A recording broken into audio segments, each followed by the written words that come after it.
You know what's worse than a bad Liberal MP? A bad Conservative MP who uses your votes, your time, and your money to get elected and then sells you out to save his own job, or because he's fickle and his feelings are hurt.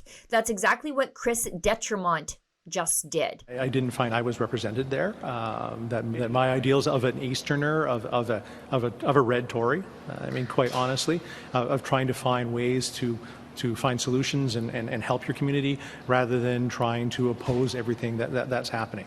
And I think that's the opportunity that's being offered by Prime Minister Carney and the government caucus is to help find solutions at this critical time for Canada. 5 months after squeaking through a tight race on the backs of Conservative volunteers and donors, he crossed the floor to Mark Carney's Liberals.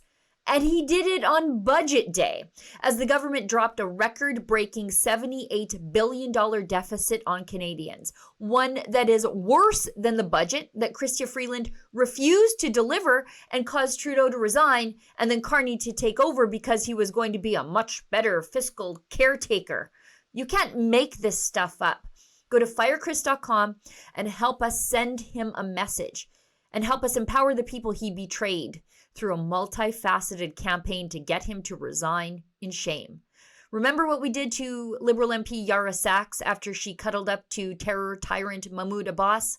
We're going to do that to Chris Detremont. Now, 40 days ago, 40 days, Chris Detremont was warning in Parliament that Canadians were hurting under Mark Carney's government and that another massive Liberal deficit would be making things worse. Listen to this. We haven't seen a budget in a year and a half. Why? Because it's projecting an over $92 billion deficit. That's a monstrous, irresponsible burden on future generations. That's right.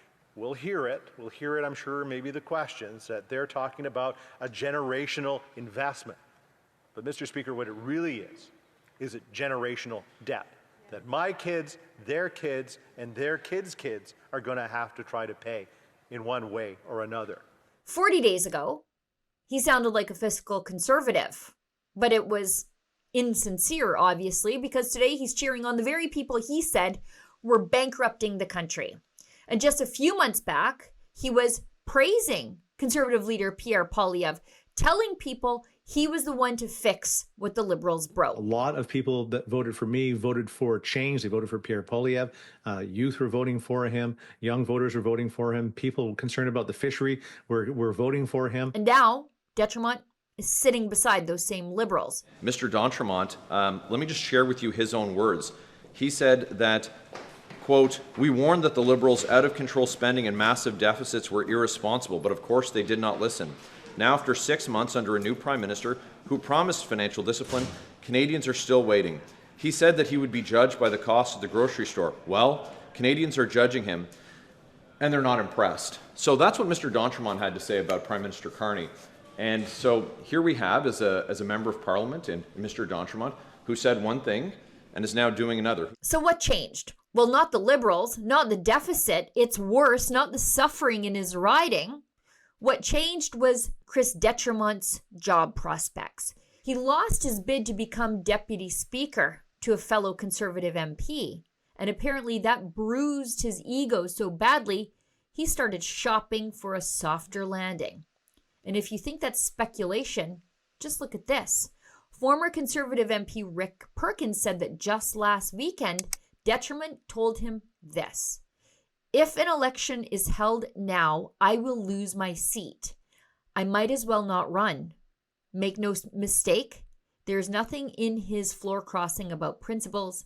It was about keeping his job." So there it is, straight from a colleague. Let's put the pieces together. He lost the Deputy Speaker race and the $52,000 salary top-up that came with it.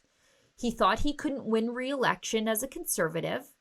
And he crossed the floor on budget day, joining the Liberals to protect himself and his pension. Then, for good measure, he handed in a resignation letter dated November 4th, 2005. He misspelled the whip's name and then locked his X account to hide months of posts supporting the Conservatives and deriding the Liberals. This isn't about representation, it's about self-preservation. It's cynical.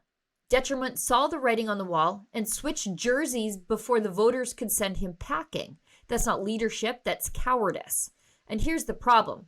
If we don't hammer this kind of betrayal now, it becomes normal. If floor crossers can waltz across the aisle, lock their accounts, and cash in their pensions, every MP with hurt feelings or wounded ambition will start looking for their own escape hatch. That's why we built FireChris.com. It's a message, actually, not just to Chris Detremont, but every politician in Ottawa. If you betray your voters, there will be consequences. We're funding mailers, robocalls, billboards, and a petition to demand a by-election. Not just to fire Chris Detremont, but to make sure the next one thinking about doing it knows exactly what will happen to them when you sell out your supporters. If you switch sides right after an election, you should face the voters again. No free pass, no safe landing, no pension without permission. To the volunteers who stood in the cold, to the donors who believed in him, to the voters who feel duped, you deserve better than this. And to Chris Detremont, you can lock your account, but you can't hide from the people you betrayed. Go to FireChris.com right now. Sign the petition, donate what you can, share it everywhere. Because if we let this one MP get away with selling out his voters to save his job, we don't really have democracy, just a job fair for politicians. No free passes, no safe landings. Face the voters. FireChris.com. For Rebel News, I'm Sheila Gunn Reid.